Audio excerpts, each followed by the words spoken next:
Ventricular hypertrophy. Ventricular enlargement is diagnosed from the pattern and amplitude of the QRS complexes in the chest leads V1 to V6.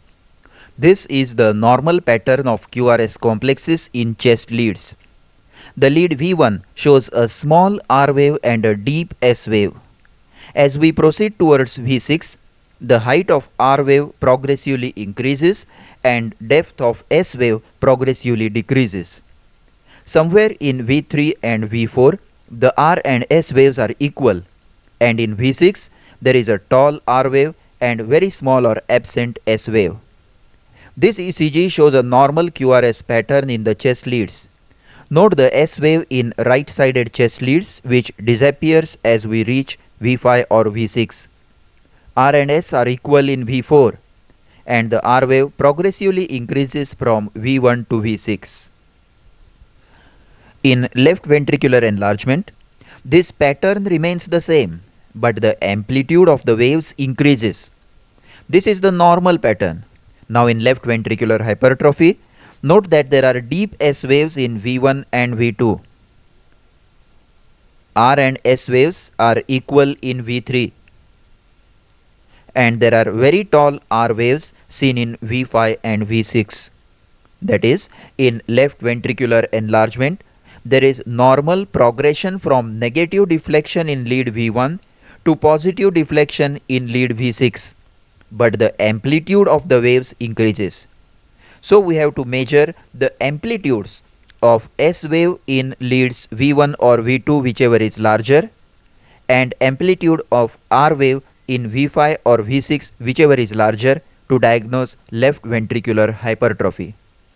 If any of these is more than 25 millimeters, SV1 or RV6, or if their addition is more than 35 millimeters, then a diagnosis of left ventricular hypertrophy is made.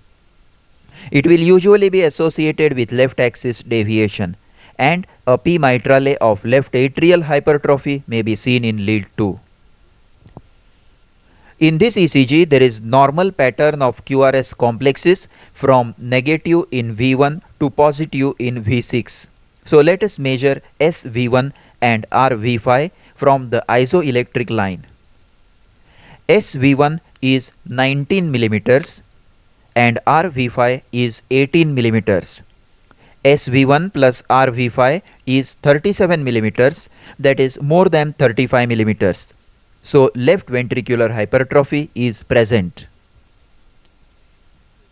This is another ECG where gross inspection of the chest leads immediately reveals that the amplitudes of QRS complexes is very high, but there is normal progression from negative deflection in V1 to positive deflection in V6.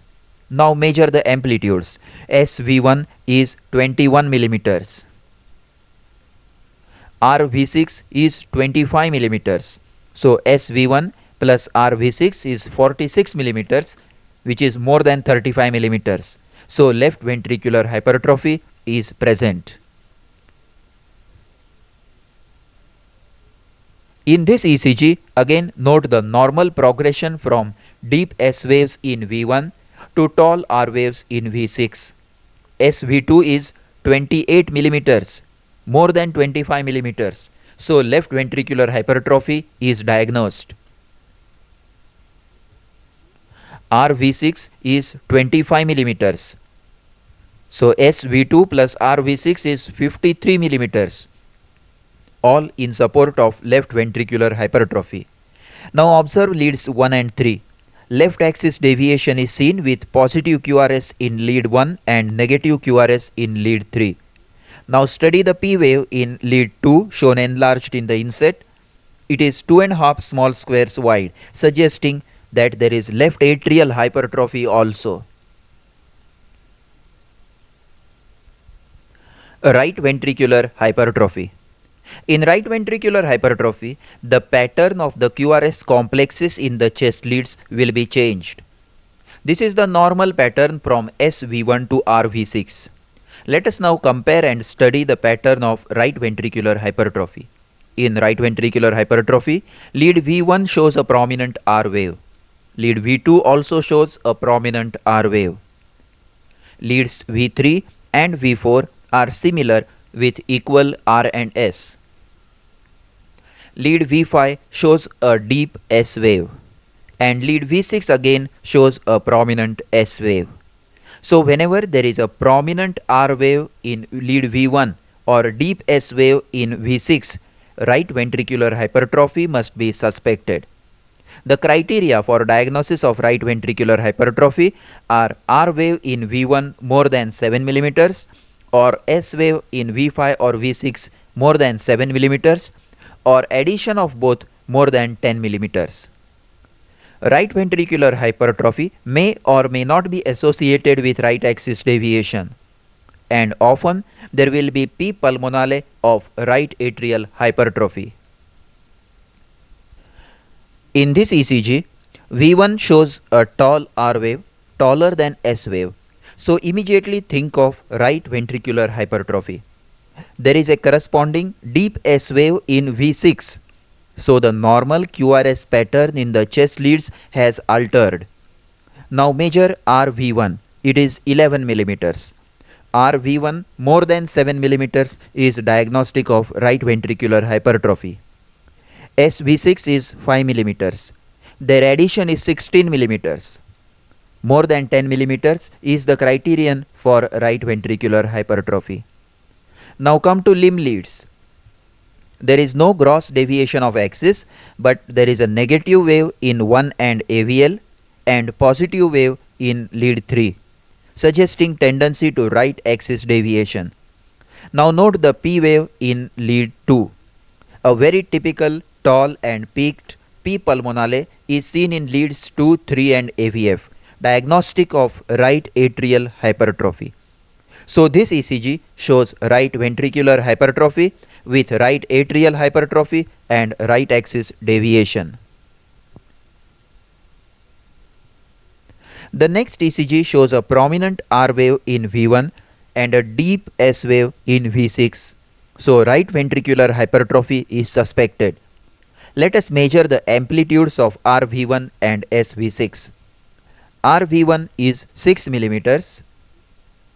SV6 is 16 millimeters. RV1 plus SV6 is 22 millimeters. So the criteria for diagnosis of right ventricular hypertrophy are met with. Coming to limb leads, negative QRS in lead 1 and positive QRS in lead 3 denotes right axis deviation, and P wave in lead 2 is broad, suggesting left atrial hypertrophy. This ECG shows a prominent R wave in V1 and deep S wave in V6, that is a change in the QRS pattern. RV1 is 9 millimeters, more than 7 millimeters, and SV6 is 7 millimeters. So RV1 plus SV6 is 16 millimeters, that is more than 10 millimeters. So right ventricular hypertrophy is present. Now look at the limb leads. Imagine lead 1 above and lead 3 below. Right reaches. So right axis deviation is present. And the P wave in lead 2 is wide as well as tall, suggesting biatrial hypertrophy. Strain pattern in ventricular hypertrophy. Ventricular enlargement is of two types, dilatation and hypertrophy. When the left ventricle has to work against resistance, as in hypertension or aortic stenosis, there will be hypertrophy of its muscle, which will be seen on the ECG as strain pattern in leads V5 and V6.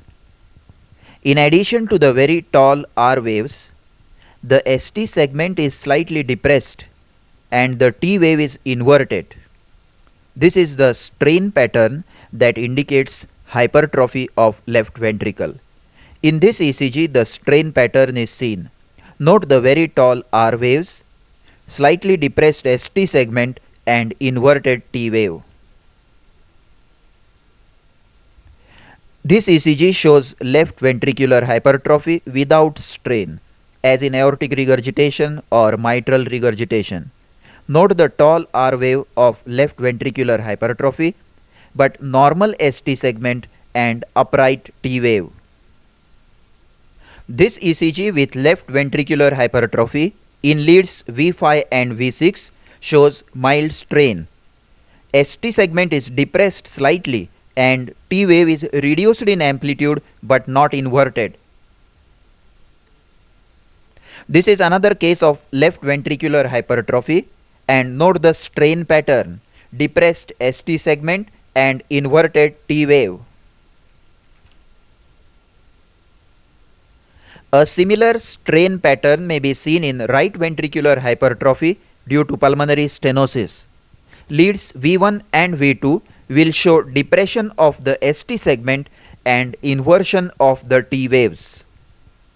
In this ECG, leads V1 and V2 show prominent R wave of right ventricular hypertrophy and strain pattern with ST segment depression and T wave inversion.